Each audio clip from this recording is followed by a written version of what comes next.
ما هذه المغالطات التي تساق مثلها مثل الكلام الذي كانوا يقولونها عن تغريده ترامب، حتى جاء مسعد بونس وقال لهم في عقر دارهم لا هذه ليست تغريده، هذا موقف امريكي والصحراء مغربيه وهذا موقفنا الامريكي. التعامل القفز على الوقائع عند الاخوه الجزائريين والتعامل مع المغالطات ومع المعطيات الكاذبه ومع يعني تضليل انفسهم، يعني يريدون ان يضللوا جمهورهم في الجزائر لكنهم يضللون انفسهم ويضلون السبيل. اهلا بكم ومرحبا مشاهدينا الكرام الى فقره وجها لوجه، فيها نتوقف عند اعلان ستيف ويتكوف مبعوث الرئيس الامريكي دونالد ترامب الى الشرق الاوسط في برنامج 60 دقيقه على قناه CBS الامريكيه ان فريقه يعمل على التوصل الى اتفاق سلام بين الجزائر والمغرب خلال 60 يوما. مع ضيفي مشاهدينا الكرام من الجزائر العاصمة دكتور علي محمد دربيج، النائب في البرلمان الجزائري عن حزب جبهة التحرير الوطني وأستاذ العلوم السياسية في المدرسة العليا للعلوم السياسية. دكتور دربيج أهلا بك ومرحبا وشكرا جزيلا لك على تلبية هذه الدعوة.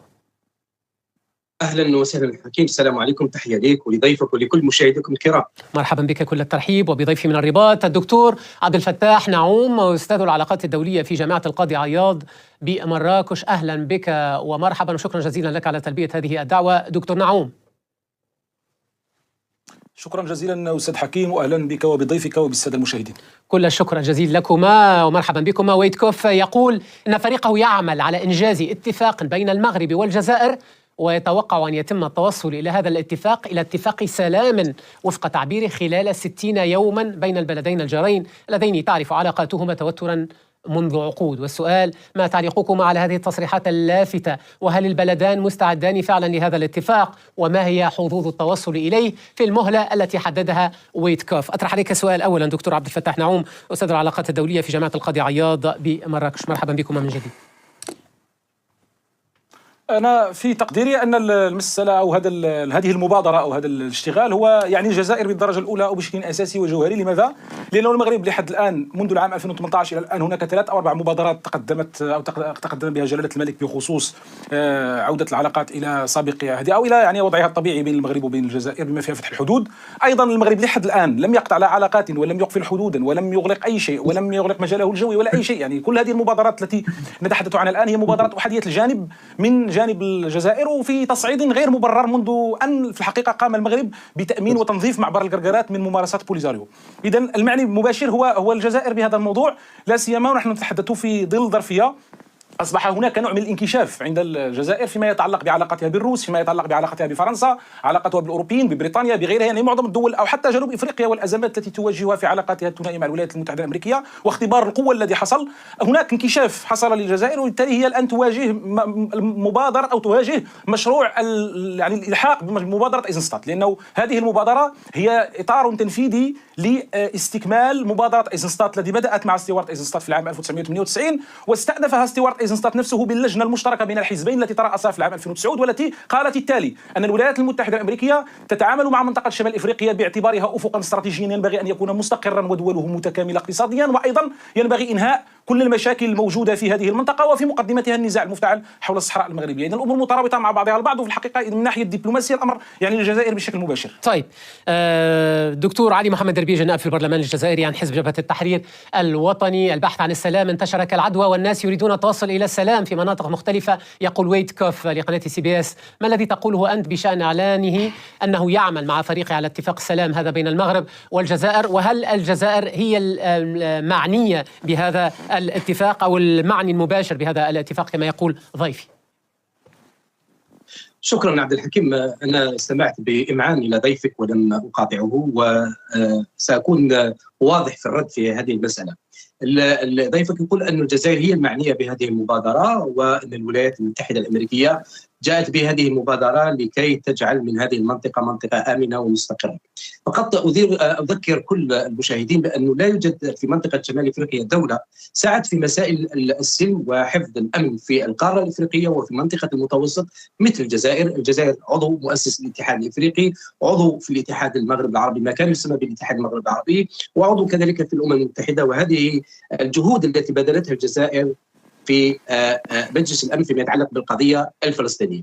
أنا أعتقد اليوم أنه الحديث عن السلام في المنطقة وبالتحديد، هل تسمعني عبد الحكيم؟ أسمعك جيدا. الحديث عن السلام والحديث عن اتفاق سلام، أستمع إليك جيدا وإن كانت صورة جامدة. تسمعني عبد الحكيم؟ أستمع إليك جيدا، استرسل لو سمحت. هل تسمعني عبد الحكيم؟ أنا أستمع إليك جيدا، استرسل لو سمحت.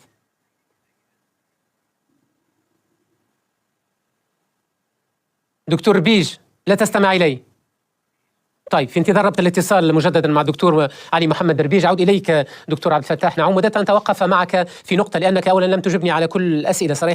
صحيح أني طرحت الكثير من الأسئلة، سألتك هل البلدان مستعدان، فهمت موقفك من هذا، ولكن ما هي حظوظ التوصل إلى ذلك في المهلة التي حددها ويتكوف؟ وكنت أود أن يتوقف أحدكما عند مسألة اتفاق السلام، والتي تعطي الانطباع بأن البلدين في حالة حرب.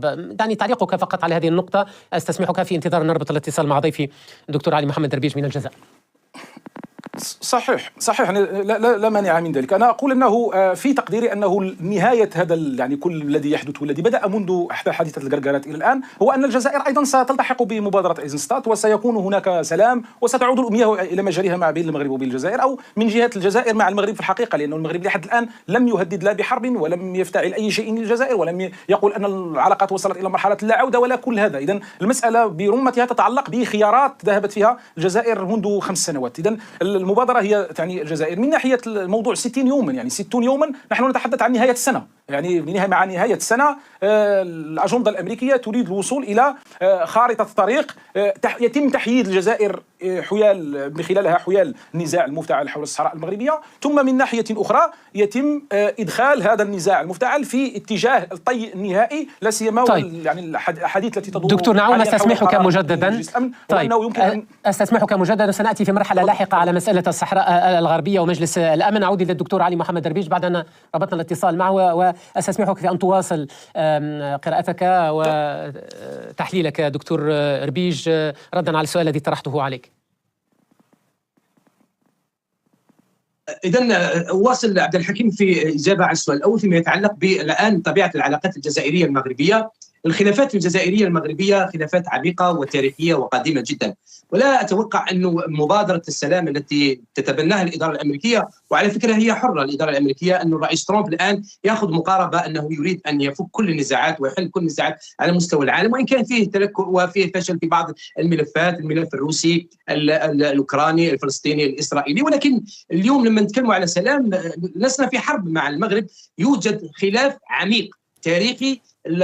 كل الأطراف تعي وتفهم بأن الذي أوصلنا إلى هذه المرحلة، وهي مرحلة قطع العلاقات مع المغرب، سحب السفراء، منع تحليق الطائرات المغربية في الأجواء الجزائرية، هذا لم يأتي من فراغ. عبد الحكيم جاء بعد اجتماع مجلس الأمن بقيادة ورئاسة السيد عبد المجيد تبون، قراءة الموقف، تحديد العناصر التي لها علاقة بهذا الوضع، ثم انتهينا إلى قرار قطع العلاقات التي لم نكن نتمنى أن نصل إليه رغم كل هذه الخلافات التي استمرت إلى تقريبا أكثر من 60 سنة. لكن السؤال المطروح اليوم، ما هو مطلوب من الجزائر في هذه المصالحة إن قلنا ووافقنا بها؟ ماذا يمكن أن تقدم الجزائر في سبيل هذه المصالحة الجزائرية المغربية؟ عبد الحكيم، نذكرك بأن موقف الجزائر في كل علاقتها مع المغرب كانت ردة فعل بسبب المواقف التي اتخذت عبر كل هذه العقود.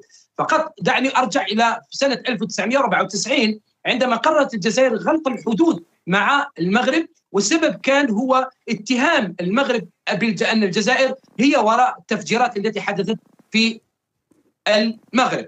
النقطة الثانية عبد الحكيم وهي قطع العلاقات قبل سنتين تقريبا، وهو الموقف الذي جاء بعد أن قامت المغرب بتجاوزات خطيرة. طيب، هل تسمعني عبد الحكيم؟ أستمع إليك جيدا، أستمع إليك بإمعان.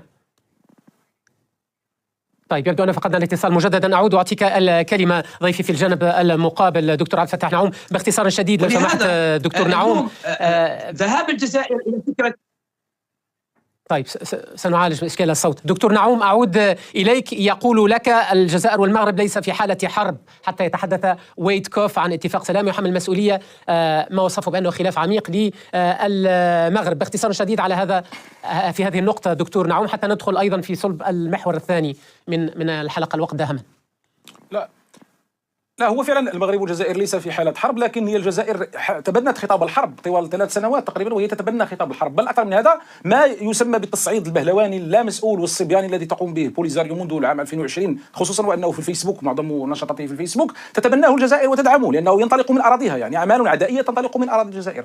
إضافة إلى هذا، حينما نتحدث عن الخطاب الجزائري وخطاب عدائي، وبالتالي يعني الولايات المتحدة الأمريكية بهذه المبادرة حينما أسمتها مبادرة للسلام هي تضع اليد على يعني لب الموضوع والنية العدائية لدى الجزائر غير قادرة على أن تذهب نحو حرب، لكنها تمتلك النوايا وتمتلك الرغبة، تريد أن تذهب، لكن الرغبة شيء والقدرة شيء. من ناحية أخرى أريد أن أصحح فقط، يعني الإخوة في الجزائر لا يملون من تكرار المغالطات للأسف الشديد. إغلاق الحدود في العام 94 لم يكن بهذا السبب. المغرب حينما قام بفرض تأشيرة، لأنه كان هناك جزائريون ثبت أنهم متورطون في أحداث أطلس أسني، فالمغرب قام بفرض تأشيرة مساعدة للجزائر كي لا يفر منها المجرمون إلى المغرب ليقوموا بعمليات إرهابية. فقامت الجزائر بتأويل لاتفاقية المغرب العربي، وقالت ما دام اتفاقية المغرب العربي تسمح بمرور الأشخاص والبضائع، فبالتالي أي تأشيرة من جانب المغرب هي خرق للاتفاقية ولا حاجة لنا بهذه الحدود، فأغلقوها. فقال آنذاك عبد اللطيف الفيلالي رحمه الله، وكان آنذاك رئيسا وزيرا للخارجية، قال أنه الآن هذه وضعية تجميد حصلت في اتحاد المغرب العربي. هذه تفاصيل معروفة مضبوطة يعرفها الدارسون والمتخصصون يستمعون إلينا على أي حال. من ناحية أخرى،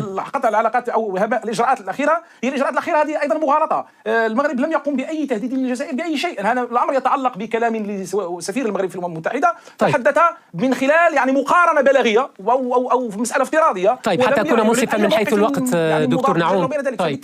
دكتور نعوم استسمحك وعفوا.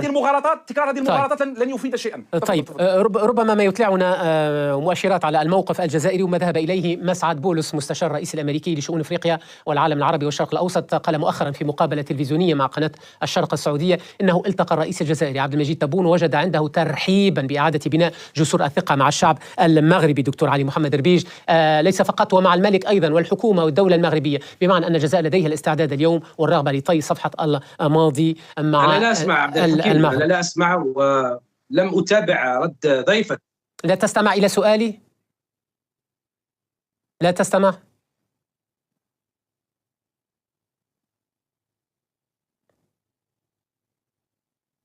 طيب، لا يستمع إلى سؤالي. الرجاء من الزملاء إعادة ربط الاتصال مع ضيفي بشكل نهائي، لو سمحتم إعادة الاتصال. سيد ربيج، هل أنت الحكيم هل تستمع إلي؟ أنا من أطرح عليك السؤال، هل تسمعني؟ نعم أنا أسمع. تستمع الآن؟ أسمع. للأسف فقدنا الكثير من الوقت بسبب الإشكالات التقنية. قلت لك إن مسعد بولس مستشار الرئيس الأمريكي وصهري يقول أنه وجد ترحيبا لدى الرئيس الجزائري بإعادة بناء جسور الثقة مع الشعب المغربي والملك والحكومة والدولة المغربية، بمعنى أن لدى الجزائر الاستعداد أو الرغبة اليوم لطي صفحة الماضي. ما ردك على هذا الأمر باختصار شديد لو سمحت؟ سأطلب منكم أن تكون إجابات مختصرة حتى نأتي على كل المحاور في هذه الحلقة لو سمحتم. تفضل. أنا لم أتكلم ولا شيء، يعني كيف لي أن أختصر وأنا لم أتكلم ولا أدلي بما حضرته في هذا الموضوع لهذا السبب التقني، ولكن مسألة المصالحة ومسألة تسوية العلاقات الجزائرية المغربية هذا مسعى كان طيلة عقود مطلب سياسي من طرفين ومن شعوب الدولتين، والرئيس قال في أكثر من مناسبة نحن لا مشكلة لنا مع الشعب المغربي، ولكن للتاريخ يجب أننا نذكر بأن الحكومة المغربية والقرارات الخطيرة التي اتخذتها خاصة على مستوى مسألة التطبيع مع إسرائيل والتنسيق الأمني وكل هذه الإجراءات، هذه واحدة من الأشياء التي أساءت إلى هذه العلاقات. المغرب كانت اليوم سأطرح سؤال عليك بالنسبة لليوم. الجزائر تبدو أن لديها الاستعداد لطي صفحة الماضي وفتح صفحة جديدة بناء واستنادا على تصريحات الرئيس الجزائري، أو على الأقل ما فهم أو ما فهمه مسعد بولس مستشار الرئيس الأمريكي دونالد ترامب من الرئيس عبد المجيد تبون. هذا قصدي. أنا فهمت قصدك، يعني السؤال وأنا سأجيبك، يعني الجزائر مستعدة، لكن في المقابل هل المغرب مستعد لمراجعة قرار التطبيع مع الكيان ومع إسرائيل؟ هل المغرب مستعد لمراجعة سياسته الاستعمارية التوسعية في المنطقة؟ هل المغرب مستعد للتصديق على الحدود الجزائرية المغربية اللي البرلمان المغربي يرفض المصادقة عليها وعنده مطالب في حدودنا الشرقية وفي موريتانيا وفي السنغال؟ هل المغرب مستعد للدخول في حوار مع دول المنطقة، مع موريتانيا، مع تونس، مع كل هذه الدول؟ إذن المصالحة والسلام يبدأ مع المغرب أولا، مع شعبه والمقاربة التي يتبناها، ومع دول الجوار. إذن نحن لسنا مسؤولين على الوضع الكارثي الذي وصلنا إليه. طيب. من استدعى إسرائيل إلى المنطقة؟ من استدعى هذا التدخل الأجنبي إلى المنطقة؟ من قدم الدعم لإسرائيل في حربها مع فلسطين؟ هذه المغرب. هل نحن مطالبون بتقديم متنازلات عن أراضينا وعن سيادتنا حتى ترضى المغرب؟ لا أعتقد. إذن طيب. المقاربة الأمريكية فيما يتعلق بالمصالحة الجزائرية المغربية هي مقاربة مبنية على تقارير خاطئة، على الرئيس ترامب أن يعيد قراءة العلاقات والمنطقة حتى يفهم مستقبل هذه العلاقة. طيب، وحتى نتقدم أطرح عليك سؤال لك أن تعقب على ما ذهب إليه ضيفي دكتور عبد الفتاح نعوم، ولكن مسعد بولس جدد على صعيد آخر دعم واشنطن لمقترح الحكم الذاتي المغربي كحل قضية الصحراء الغربية التي يقول إنها مغربية. أعلن عن فتح قنصلية أمريكية هناك قريبا. والسؤال الذي نطرحه اليوم ربما هل مسألة حل نزاع الصحراء الغربية يدخل ضمن هذه الصفقة إن صح وصفها كذلك بمنطق ترامب ضمن هذا اتفاق السلام؟ وهل يعيش ملف الصحراء الغربية فعلا الربع ساعة الأخير كما كتب أحد المثقفين؟ هل حسم الأمر لصالح المغرب؟ ويبدو أن فقدنا الاتصال مع ضيفي في الجانب السيد علي محمد البيج، ولكن أطرح عليك السؤال دكتور عبد الفتاح نعوم، تفضل لو سمحت. لا، هو يعني بالمناسبة الأخ دولي للأسف الشديد يعني دائما نفس الأسطوانة ونفس الأخطاء ونفس المغالطات تتكرر على ألسن الإخوة الجزائريين، لأنهم يتصرفون مع المغرب ودولتهم تتصرف مع المغرب بمنطق مقامر لديه أو يسوقه حلم كاذب في ربح كاذب. هو فقط يعبر عن موقفه دكتور نعوم، فقط حتى نوضح، هو يتحدث عن موقفه هو وليس عن موقف الجزائر. وأنا أناقش هذا الموقف. أنا أناقش هذا الموقف لأنه هو موقف الدولة الجزائرية تقول هذا الكلام، قيل على لسان الرئيس الجزائري مرارا وقيل على لسان الدبلوماسية الجزائرية، هو يقول نفس الكلام. أنا أقول يعني ما علاقة الجزائر بعلاقات المغرب بإسرائيل؟ هل طالب المغرب حاولوا أرسل اتصال من جديد لو سمحت مثلا حتى يعيد مع العلاقات؟ هل طلب المغرب من الجزائر أن تقطع علاقتها بإيران مثلا من أجل أن تكون العلاقات معها جيدة؟ هل تدخل في شؤون الجزائر داخلية ومن مع ماذا تفعل مع جوارها؟ هذه شؤون داخلية للدول. ثم يقولون على المغرب أن يحاور جيدا موريتانيا. يعني هل موريتانيا قالت لك أن المغرب لا يحاورها بشكل جيد؟ يعني ما هذه المغالطات التي تساق مثل الكلام الذي كانوا يقولونها عن تغريدة ترامب، حتى جاء مسعد بونس وقال لهم في عقر دارهم لا، هذه ليست تغريدة، هذا موقف أمريكي والصحراء مغربية وهذا موقف أمريكي. التعامل، القفز على الوقائع عند الإخوة الجزائريين والتعامل مع المغالطات ومع المعطيات الكاذبة ومع يعني تضليل أنفسهم. يعني يريدون أن يضللوا جمهورهم في الجزائر لكنهم يضللون أنفسهم ويضلون السبيل. فبالتالي الواقع الآن الذي أمامهم والذي سيواجهونه هو أنهم سينضبطون، لأنهم فقدوا الغطاء الروسي حينما كانوا يختبئون في الموقف الرمادي الروسي، فقدوا الموقف الفرنسي القديم الذي كانوا يختبئون فيه، فقدوا الموقف الإسباني القديم الذي كانوا يختبئون فيه. الآن الجزائر هي في واضحة النهار موقف واضح، هي التي تشوش وتعرقل السلم والأمن في هذه المنطقة. هذا لم يقوله، سأحاول أكون لسان حال ضيف الجانب المقابل. لا، حتى التصريحات الأمريكية تقول دكتور نعوم، أخي حكيم، لا أستسمحك فقط لحظة واحدة لو سمحت. التصريحات الأمريكية تقول إن العلاقات مع الجزائر جيدة جدا، وتعويل حتى مسعد بولس لما تحدث لم يعول فقط على المغرب في رأب هذا الصدع والمضي قدما حتى بشأن هذا الخلاف الأساسي بين المغرب والجزائر، ولكن عول أيضا بشكل أساسي على الجزائر. لو كانت الجزائر ربما كما تصفها أنت لكان قال هذا الأمر بشكل واضح، أو لكان المغرب ربما أخل بالتزاماته لكان قالها بشكل واضح، ولكن الهدف الآن في المنطقة هو بناء هذا السلام بين البلدين. هذا هو، وربما النقطة هي مسألة الصحراء الغربية التي قد تشهد تغيرا حاسما وجذريا خلال الأيام المقبلة. يمكن أن نقرأ هذا الكلام الأمريكي بكلام قاله ديميستورا حينما قال أن المشكلة الحقيقية في الصحراء هي الجزائر، أما البوليساريو وكأنها غير موجودة. قال هذا في بودكاست مع إذاعة إيطاليا. إذن هذا الموضوع حينما نتحدث عن الجزائر اليوم، الجزائر هي منذ الخمسينيات، منذ على أيام ديغول، كانت الجزائر هي جلوب مشكلة شمال إفريقيا، وما تزال إلى الآن مشكلة شمال إفريقيا هي مشكلة الجزائر بشكل واضح وصريح. طيب، هذا ما يقوله ليس طرفا في الحل في هذه المنطقة. طيب، وهذا ما يقوله ضيفي في الجانب المقابل عن المغرب. حينما يتعلق طيب، للأسف أنا كنا لسان حال ضيف في الجانب المقابل لأنه لم نتمكن من ربط الاتصال معه ولو حتى عبر الهاتف. فقط أحيطك علما بهذا الأمر. لك ذلك فقط هذا ما تقوله أيضا الجزائر. لا ولكن في أن تقوم ولكن للأسف دهمنا الوقت. دعني أجيب فقط، يعني اسألني ودعني أجيب. لا للأسف وصلنا إلى نهاية هذه الحلقة وفكرتك كانت واضحة. سألتك على نقطة أخيرة تخص الصحراء الغربية، ربما هل يمكن أن يشهد هذا الملف اختراقا باختصار شديد في 30 ثانية لأن الوقت انتهى صراحة وخسرنا الكثير من الوقت بسبب المشكلة التقنية. ملف الصحراء المغربية انتهى تماما وطوي تماما. كل ما تعيشه الآن الجزائر هي حلاوة روح، الآن النظام العسكري الجزائري يعيش في يعني فترة حلاوة روح، يعني قبل أن ينتهي أمره نهائيا ويعود إلى حجمه الطبيعي العادي، بدلها كل هذه الهلاوس التي عاش فيها وهذه الأكاذيب التي كذبها عن نفسه طوال هذه الأيام. طيب للأسف فقدنا الاتصال مع ضيفي، كانت حتى التواصل معه مع ضيفي من الجزائر سيئا للغاية. على كل سيكون مجال متاحا للحديث بشكل أوفى عن مسألة الصحراء الغربية مع اقتراب هذه الجلسة، جلسة مجلس الأمن الدولي في 30 من الشهر الجاري، شهر أكتوبر الجاري. نشكرك جزيل الشكر دكتور عبد الفتاح نعوم، أستاذ العلاقات الدولية في جامعة القاضي عياض في مراكش. وأشكر أيضا ضيفي في الجانب المقابل من الجزائر العاصمة الدكتور علي محمد ربيج، النائب في البرلمان الجزائري عن جبهة التحرير الوطني، أستاذ علوم سياسية. كأس العالم، كأس العالم. لا ما تديريش كأس العالم، ما تستناش هاني أختي كأس إفريقيا أحلى. نرعش بكل. أي يحكي على المغرب والشباب. أما التطورات بغيتيني نمشي باب شفتوا فرجتوا في العالم المغرب، الكل تفرج والعالم الكل احتفل. والله فرجتوا خويا كيفاش المغرب هزت كأس العالم. وي هزتوا كأس العالم ولا ما هزتوش؟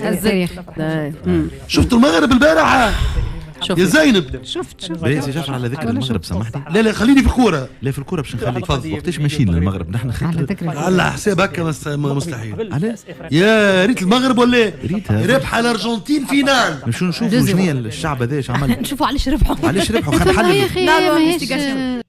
السلام عليكم، مرحبا بكم مرة أخرى في قناتنا وقناتكم على اليوتيوب. كنتمنى تكونوا بخير وعلى خير بصحة جيدة وفي أحسن أحوالكم.